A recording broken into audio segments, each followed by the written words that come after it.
Good afternoon. My name is Olga Atamanova, and I want to thank everybody who joined us. Ukraine Media Center, Ukrinform, continues its operation in its day 261 of the heroic resistance of the Ukrainian people. And now all of us Ukrainians, not only us, but the whole world, observes the advance of our armed forces in Kherson region. And now we will have Serhii Khlan, deputy of the Kherson Regional Council, joining us online. Mr. Serhii, good afternoon. Good afternoon. We are from Ukraine. Kherson region is Ukraine. Glory to Ukraine. Glory to the heroes. Mr. Serhii, now the events are unfolding in a quite a dynamic way.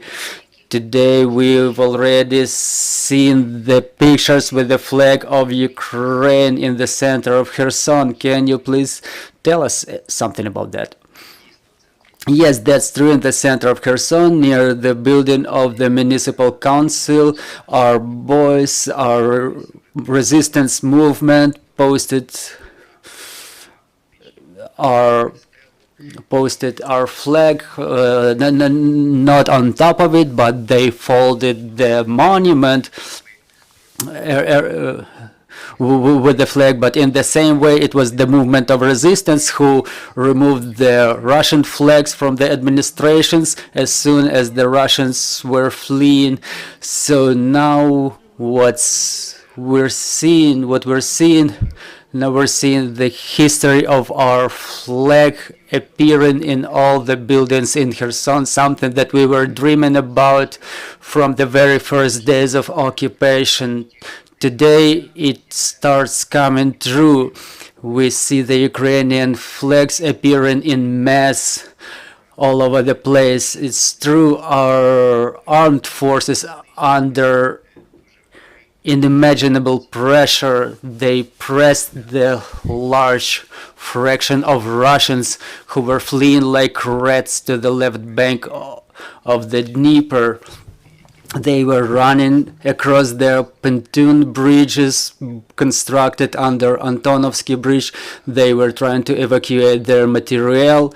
A lot of material was left behind. A lot of them drowned, but I could say good riddance.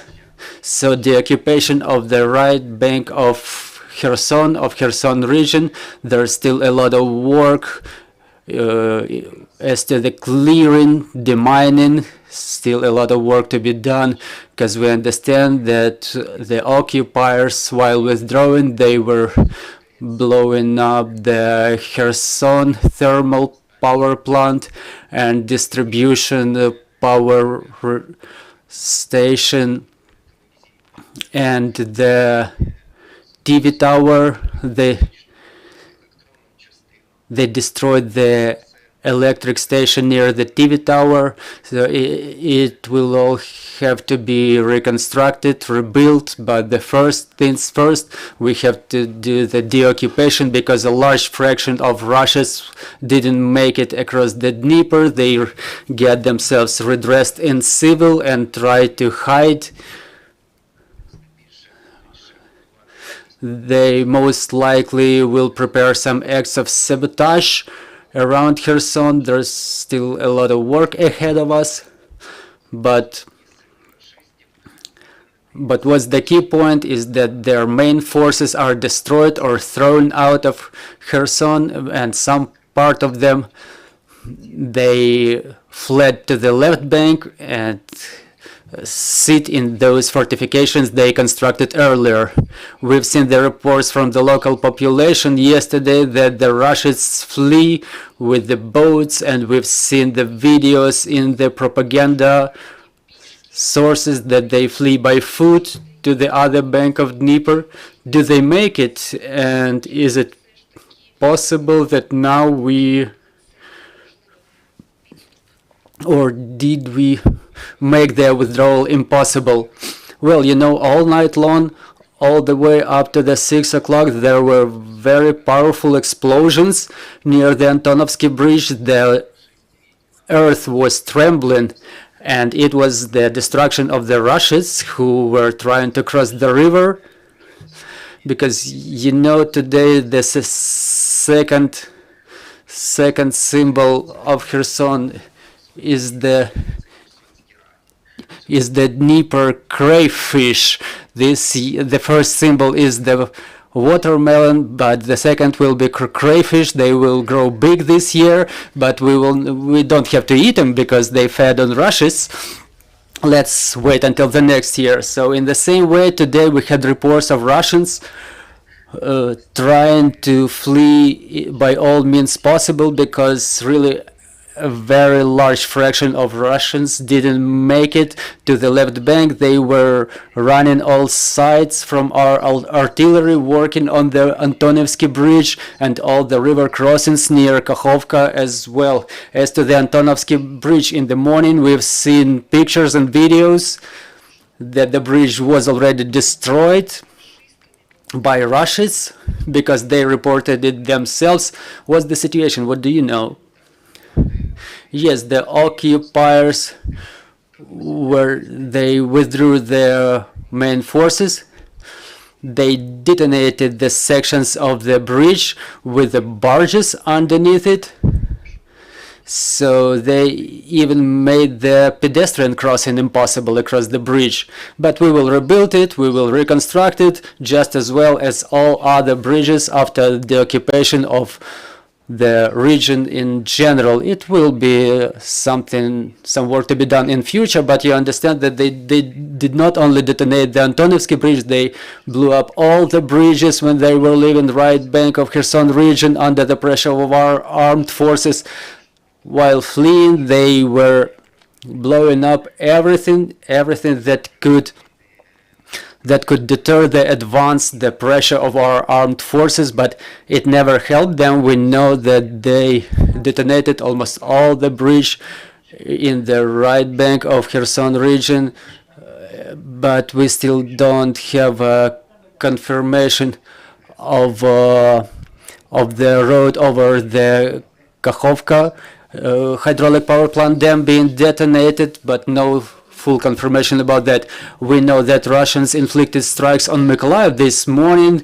We have information about 6 people dead due to the strikes, so that they hit the apartment building just like usual in their manner.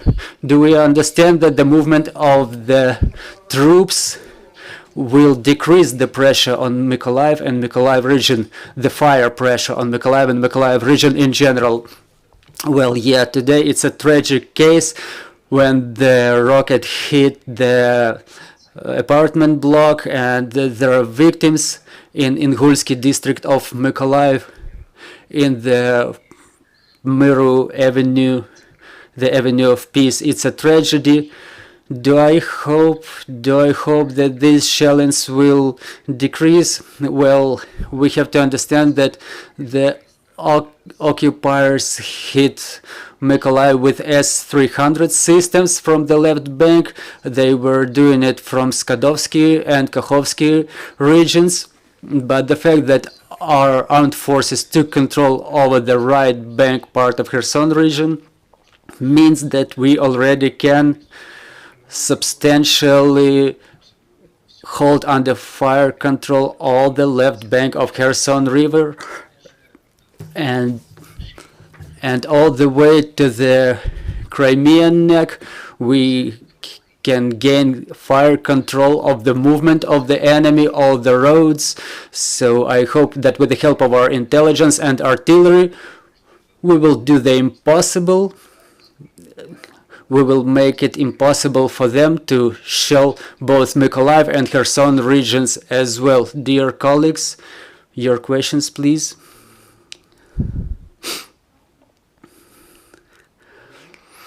Good afternoon, Irina Mamchur, Ukrinform. I have a couple of questions.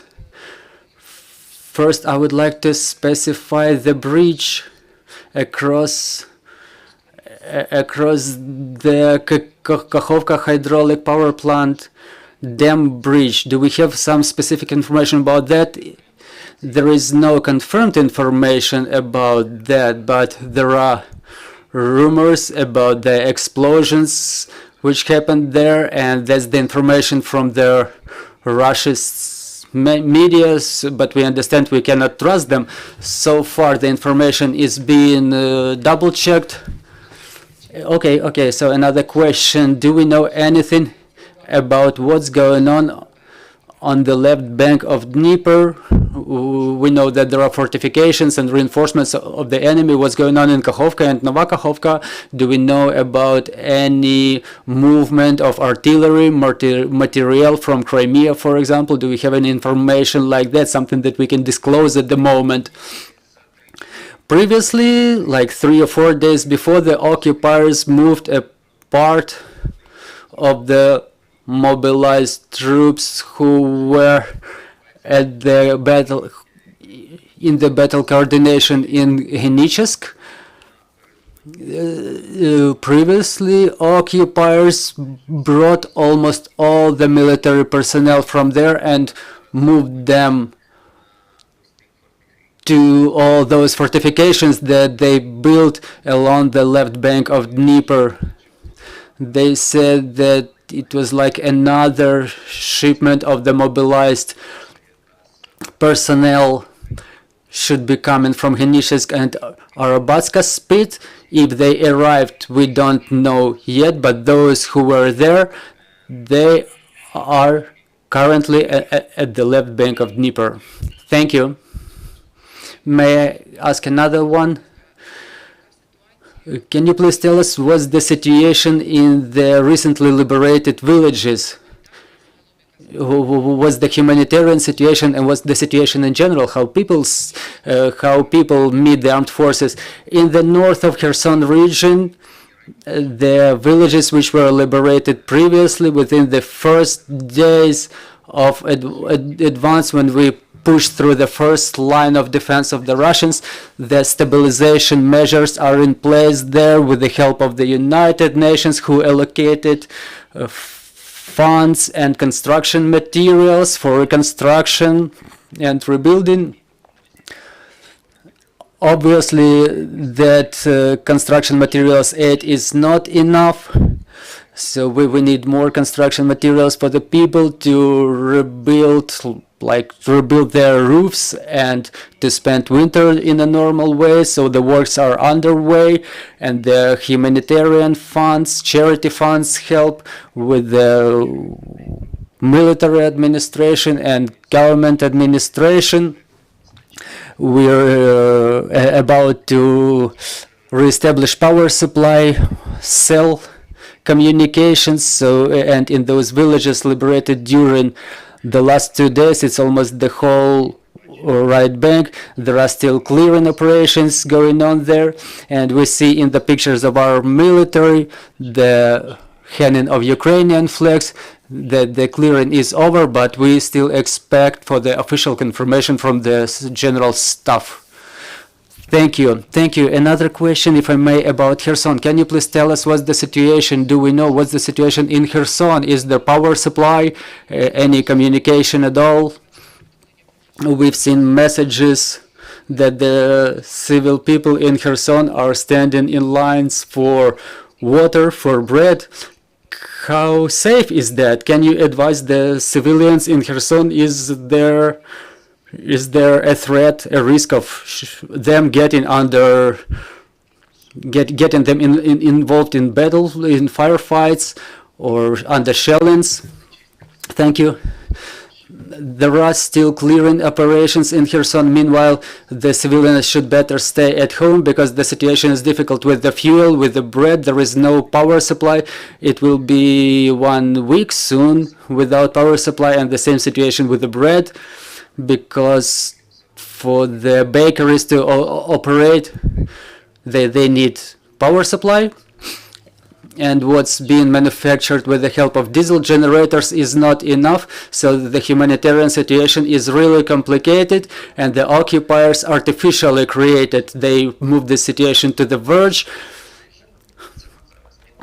But now that Kherson is almost under control of the armed forces, there are still clearing operations in place, and the civilians better stay at homes during that time, unfortunately, there is no communication. Sometimes there is mobile internet, but the signal is so weak that only the messages go through. You cannot like talk to anybody in Kherson for the second day. We only communicate through very short messages, and they are infrequent because this mobile internet is very weak. Good morning, sir. Thank you for your words. Lorenzo Cremonesi from Italia, Corriere della Sera from Milano. Sir, first of all, till yesterday we were told by officials and military experts that would have taken 3-4 weeks for the liberation of the city, the full liberation of Kherson would be impossible to enter. But if we listen to your word, it looks like it's much quicker.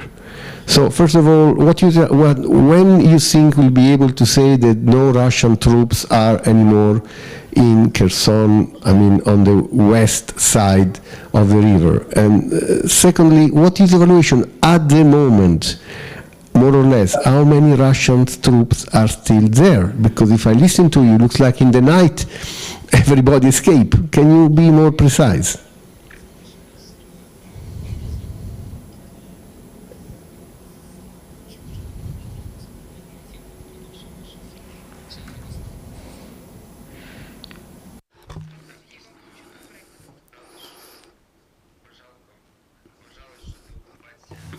Well, that's right. It was considered that the occupation of the right bank of Dnieper will take longer, but under the pressure of our armed forces, we've seen the total fleeing of Russian forces, and after them fleeing, we've seen this final point in this withdrawal, and as of today we only can assess by the fact that the Russians reported themselves that they completed the withdrawal of all the troops from the right bank of Dnieper and the city of Kherson itself. We understand that there is a fracture of Russians who remained there, who didn't make it to the left bank, who get themselves redressed in civil clothing, and they dissipated around Kherson city and the right bank, but we don't understand the exact number of these people. We will only be able to bring up the official figure after it will be announced by the command of the armed forces of Ukraine, which will happen only after the complete clearing of the area, because we have information that those who get redressed in civil clothing, they are looking for the ways to cross the Dnieper in order to get to the left bank. So some of them will be taken as the prisoners of war, some of them will be liquidated during the clearing operations in the right bank of Kherson region. After the completion of these clearing operations, we will have the official figure brought up by the armed forces, and we will be able to say that it's cleared in full from the enemy and it's fully liberated. Thank you. You are an officer from the area, you maybe can give us an idea. So instead of the 3 or 4 weeks we were told yesterday, what will be 2-3 days before you can say that Kherson is really liberated? What is your assessment? Can we say 3-4 days?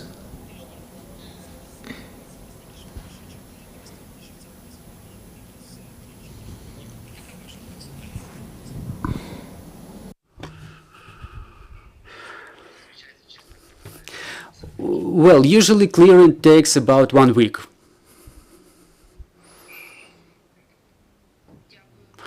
Thank you. Friends, any more questions? Ще одне питання, пане Сергію. Sorry, sir, but then when do you think journalists will be allowed to enter? When do you think we journalists will be allowed to visit the city? What is your assessment?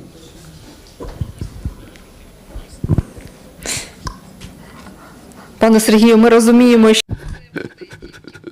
Mr. Serhii, we understand that it will be your subjective opinion. We understand that all the decisions are being taken by our armed forces, but maybe you have some forecast in this regard. Well, you know, I hope that this month you will be able to get to Kherson. Thank you, sir. Thank you for your participation and such an inspiring information for all of us. I will remind you we had Serhii Khlan joining us, the Deputy of Kherson Regional Council. Dear colleagues, our next briefing is at 1400. We will have Pavlo Kirilenko, the military governor of Donetsk region, joining us, and we will talk about the situation in Donetsk region. So bear with us. Glory to Ukraine.